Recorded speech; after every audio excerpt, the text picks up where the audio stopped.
Thanks for joining us on the Lyons Share podcast. I'm Mark Elliott, alongside Mitch Lyons, financial advisor and the CEO of Mitch Lyons Wealth. We're going to chat about rebalancing a little bit on this side of the break. We're going to talk rebalancing with Mitch Lyons. What's it all about? Is it important? Should I be doing it? I don't even know what it is. Explain it. That's where we're going right now.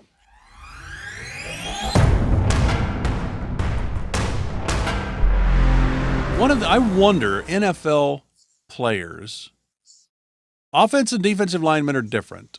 Offensive linemen are the smart guys. Defensive linemen are the crazy athletes that are mean. But I was a quarterback, right? And you were a tight end.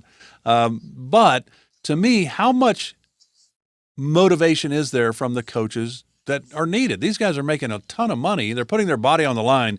Any play, like you know from being at Arrowhead when your career ended on a kickoff, any play can end your career. How important is the motivation part from a coach?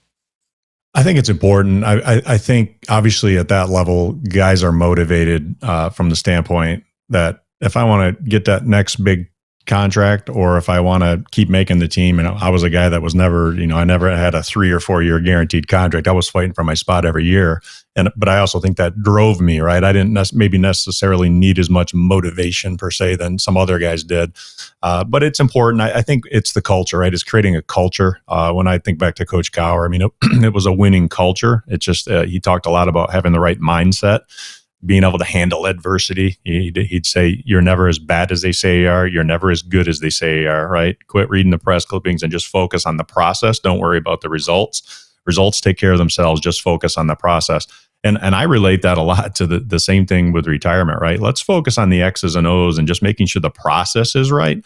The results will take care of themselves if we get down to the nitty gritty and make sure we're optimizing taxes, whether it's Roth Conversions and, with our Roth Blueprint conversion software, we can show folks exactly what's the optimal way to convert their IRAs and if it makes sense for them and how to do it, what amounts each year. So, but that goes right back to my training in football, right? It's about focusing on your job and the process. And, Bill Belichick's famous quote is, do your job.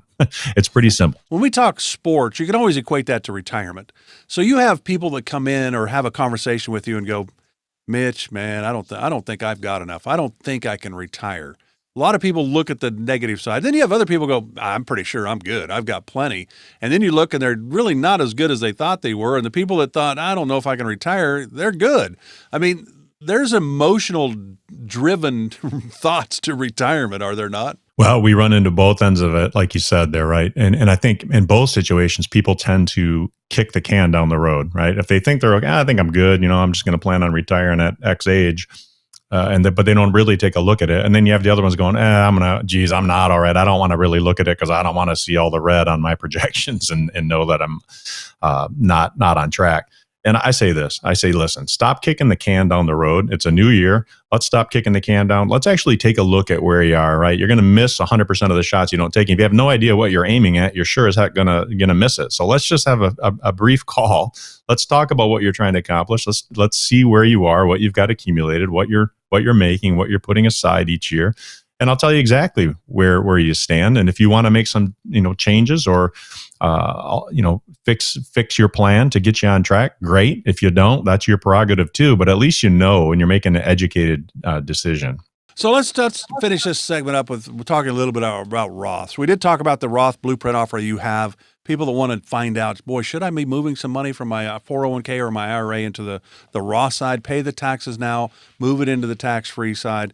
There's a lot of reasons for it, and there are certainly reasons against it where it really won't make that much difference for you. But as a general rule, Mitch, should people consider converting traditional IRAs, 401ks, those tax-deferred accounts to a Roth? I suppose we all should consider it. It just may not absolutely.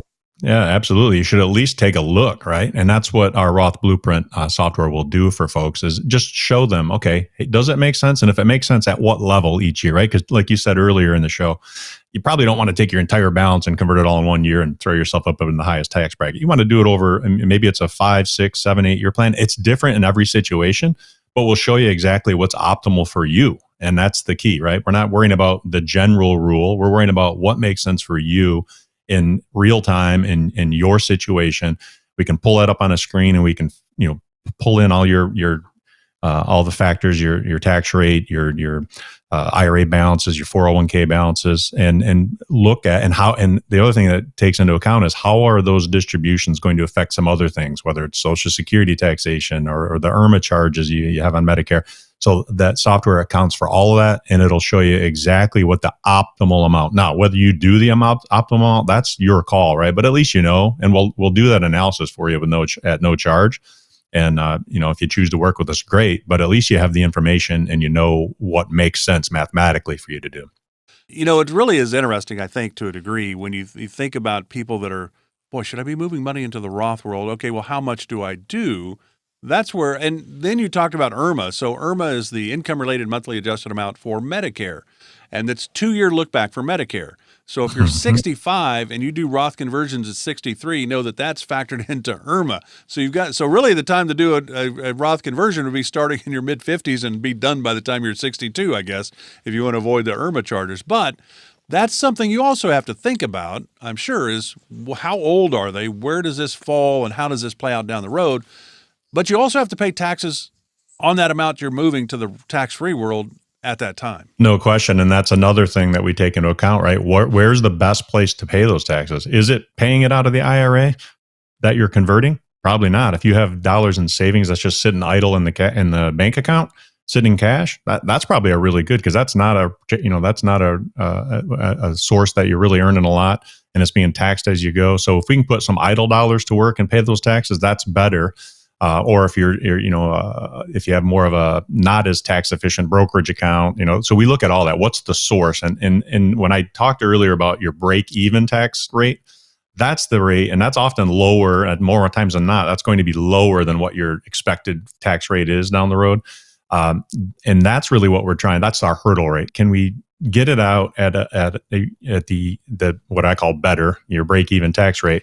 If we can get it out at a lower rate overall, and saves you on IRMAA, saves you on Social Security taxation, gives you more control, gets more dollars to your kids, right? Because Uncle Sam's not going to take a bigger chunk than what he deserves. Let's disinherit Uncle Sam and get the money to our kids and those that we want to get it to.